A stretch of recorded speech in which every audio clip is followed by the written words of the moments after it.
Já pensasse? Além disso, é militar. Liraldo Cândido Moraes, de 42 anos, já está no Centro de Reeducação da PM, o CREED, que fica lá em Abreu e Lima. O tenente tem 15 anos de corporação e é acusado de violência doméstica e familiar contra a companheira. Teria dado aberto à companheira, ela prestou queixa e foi preso.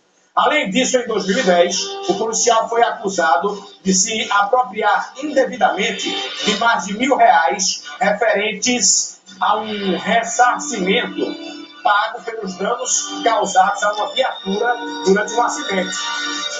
De acordo com a assessoria de comunicação da PM, o tenente oficial vai passar por exames de saúde e, sendo considerado apto na avaliação médica, será excluído do serviço ativo da corporação.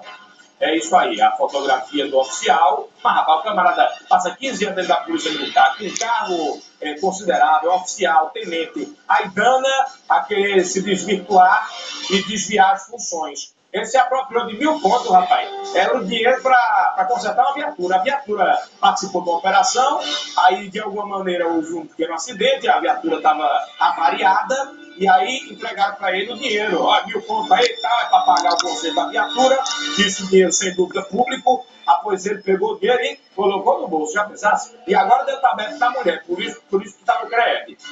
A agência do Banco do Brasil